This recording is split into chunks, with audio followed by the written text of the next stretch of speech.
वह प्रेम मिलता है मुझे, मैं बड़ा भाग्यशाली व्यक्ति हूँ।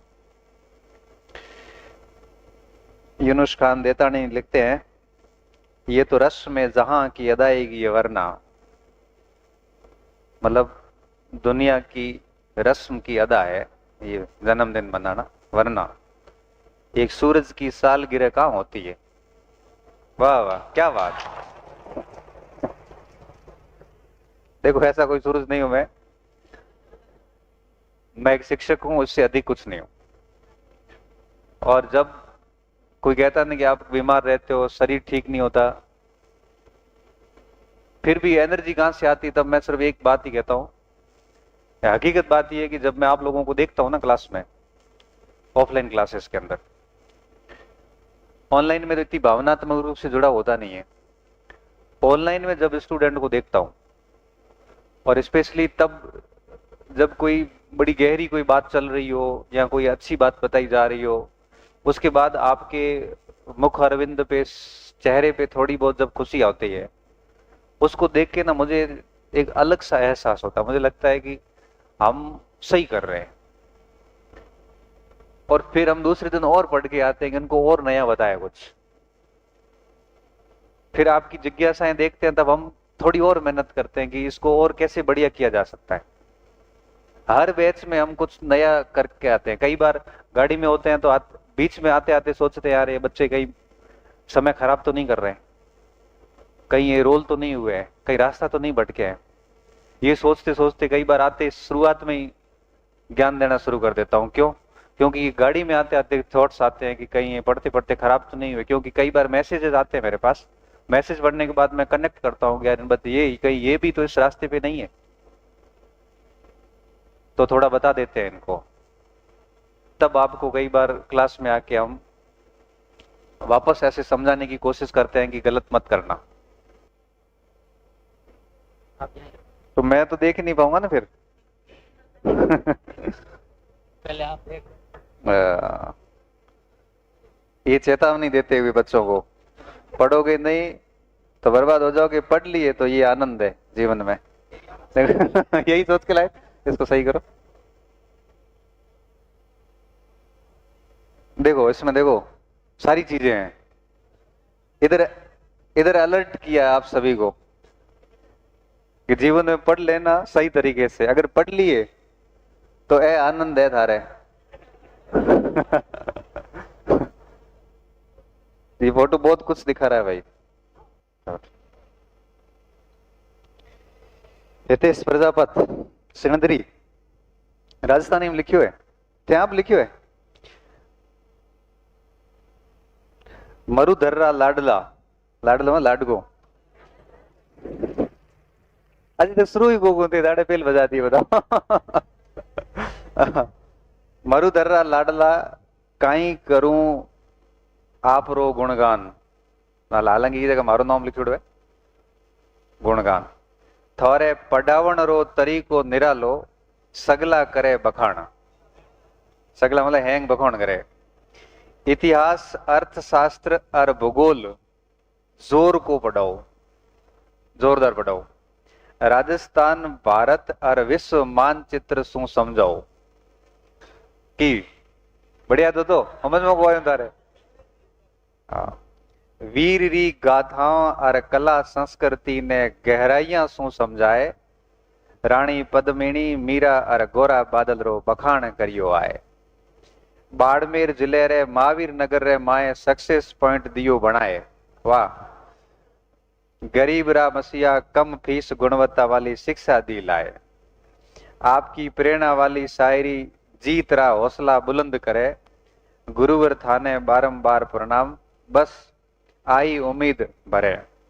थोड़े जैसा मिनक इन धरती माथे कम ही होए, एड़ी बात कही। गणपति थासू आशा घणी, राखो आशीर्वाद बनाए।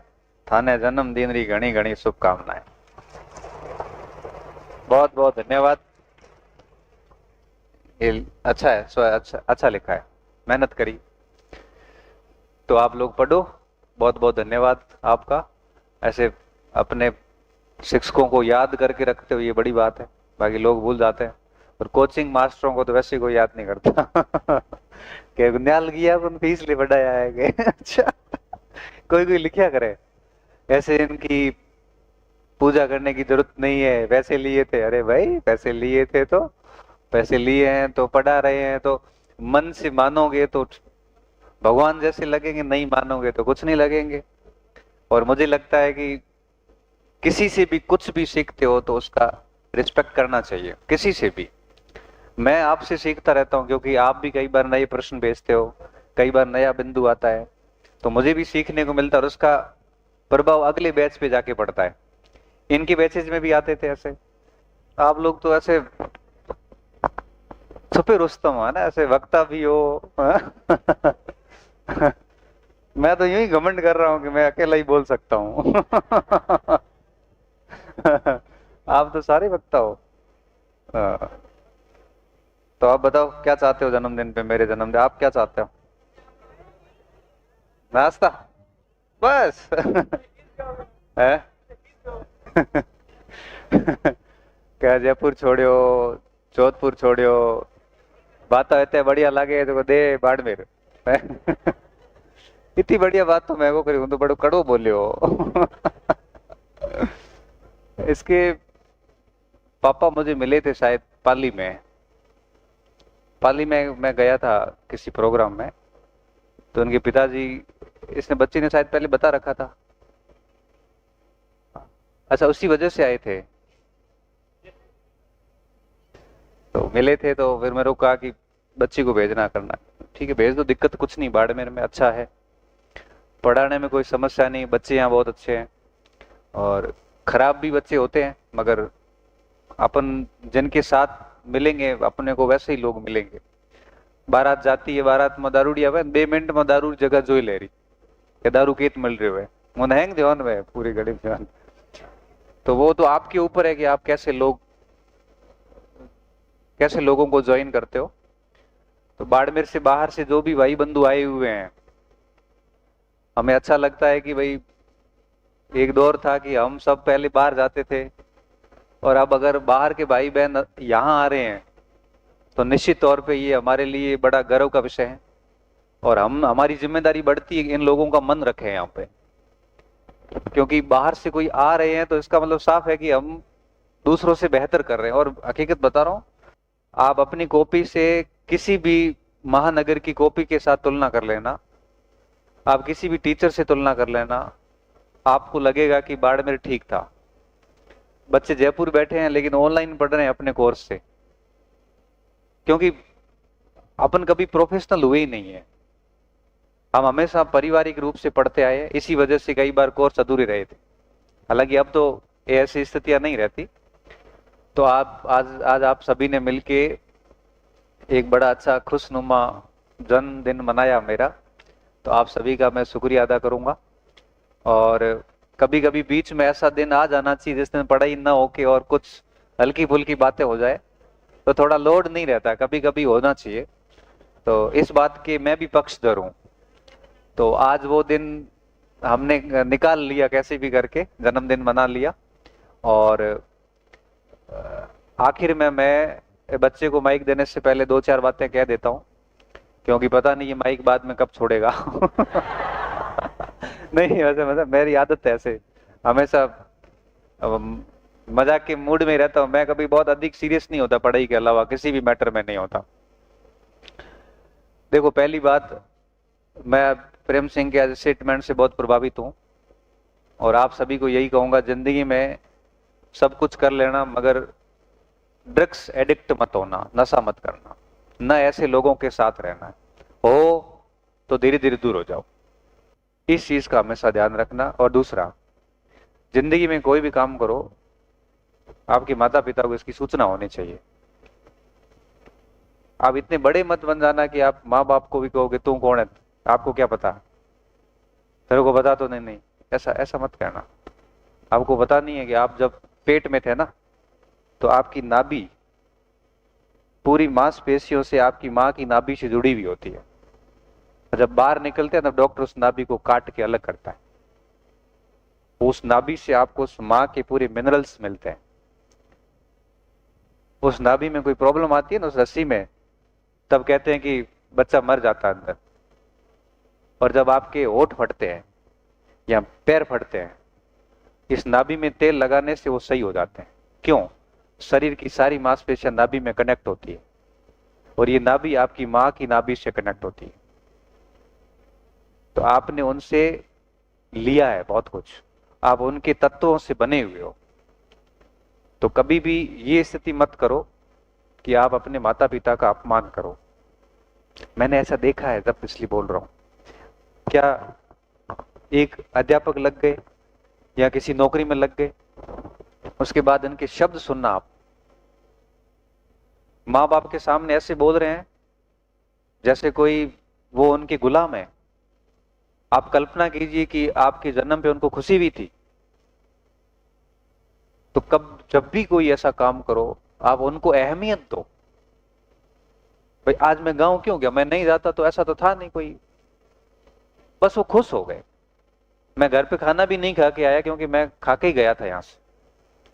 चाय मैंने छोड़ दी 3 दिन से, तो पापा ने कहा चाय तो पी ले बेटा, मैं चाय मैंने पापा छोड़ दी, तो नींबू पानी पी ले।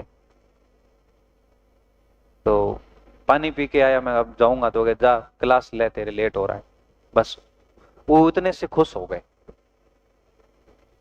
कोई भी छोटा मोटा काम होता है, हम पूछते हैं, हम अब मेरे को गाड़ी लेनी थी, मैं पापा गाड़ी ले रहा हूँ, पापा के ले दिख रहा, मान तो की दिक्कत है, तो कमा रहा है आराम से ले, तेरे को जैसी ठीक लगता है वैसे ले ले। मुझे लेनी तो थी, वैसे मैं ये भी कर सकता था, सीधा लेके ही पूछता, लेकिन पूछा तो उनको लगा कि भाई अभी बच्चे हमें महत्व तो देते हैं। वो आपसे क्या चाहते हैं? बस इतनी सी इंपोर्टेंस ही चाहते हैं। आपने रात को जाके फोन कर लिया कि भाई हमारा पढ़ाई ठीक चल रही है और तुम्हारी तबीयत वगैरह ठीक है, बस, तो भाई बड़े बहुत बन जाओगे तब भी कम से कम थोड़ा सा अपने माँ बाप का ख्याल रखना। क्योंकि ये फोन आप यकीन नहीं करोगे कि आपको अभी भी फोन आता है तो ना गालों ही काटता उससे, कदे कदे दब भी ठोकता उससे, लेकिन एक दिन ऐसा आएगा कि इस फोन पे वो डायल नंबर ही नहीं आएंगे। तब आप मिस करोगे कि यार मेरे फोन पे पापा लिखा हुआ फोन ही नहीं आता। क्यों? क्योंकि वो तो चले जाएंगे, अब जीवन भर तो व्यक्ति जिंदा रहता नहीं, आपको ही पता है। तो जब तक है उनको थोड़ा ठीक फील कराओ, और समय रहते एक बढ़िया सा रिजल्ट देके उनका जीवन धन्य कर दो। पछे भले उन्हें आपकी पूरी सैलरी भली मत दो, उनको आपकी सैलरी से जरूरत भी नहीं है, परंतु उनको लगता है कि भाई हमारे संतान है वो सफल हो गई। बस कुछ चीजों का जीवन में ध्यान रखना होता है, बाकी चीजें अपने आप हो जाती है। और हमारे अनुभव बड़े लोगों को कहते हैं ना कि भाई व्यक्ति या तो खुद गलतियां करके सीखता है या दूसरों को देख के सीखता है।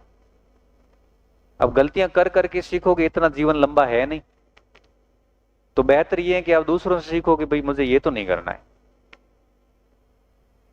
तो इन चीजों का ध्यान रखना, क्योंकि मैं थोड़ा ऐसा व्यक्ति हूं जो, मैं शिक्षक हूं, टीचर की परिभाषाओं से बहुत बाहर आ गया हूं। टीचर का काम केवल ज्ञान को पास करना होता है, शिक्षक का काम होता है कि ज्ञान तो एक आयाम है, हमें परीक्षा पास करने के लिए जरूरी है, लेकिन साथ साथ में आपका व्यवहार कैसा होना चाहिए ये ज्यादा महत्वपूर्ण है। व्यक्ति पद बाद में पूछता है, पहले पूछता है कि आयु के तुम्हारे अच्छा व्यवहार होता है तो कह देता है कि यार अच्छो लड़को है गए। तो व्यवहार आपको व्यक्त करता है। तो आज के इस अवसर पे मैं यही कहूंगा, अच्छा व्यवहार रखें, अच्छे व्यक्ति बने, खूब पढ़ें, तभी आपका जीवन भी सफल है और माता पिता का भी, जिन्होंने आपको बहुत बड़ा मुश्किल से किया है। इतना आसानी से नहीं होता, हजार चीजें होती है। आप उनको, आप पढ़ते हो साइकोलॉजी में एम्पैथी, परानुभूति, आप उनके लेवल पे जाके सोचना कभी कि कितना चीजें कितनी मुश्किल होती है। तो आप सभी आगे पढ़ाई कीजिए बढ़िया, और उम्मीद है कि आप भी खूब मेहनत करेंगे और भविष्य में बढ़िया सा रिजल्ट देंगे, और रिजल्ट के बाद में वापस हमारे पास आएंगे कि सर आपने रिजल्ट दे दिया है और आपका जन्मदिन हम मनाए, आपका जन्मदिन पूरी दुनिया मनाए, ऐसी शख्सियत आप बनाएंगे, ऐसी उम्मीद करता हूं। और जहां जाएंगे वहां नाम खराब मत करना, कहते जाओ जो देखे थे और नहीं वह के मार सारे स्टूडेंट, ऐसा नहीं होना चाहिए। श्रेष्ठता का भाव हमेशा रहना चाहिए अंदर, ठीक है।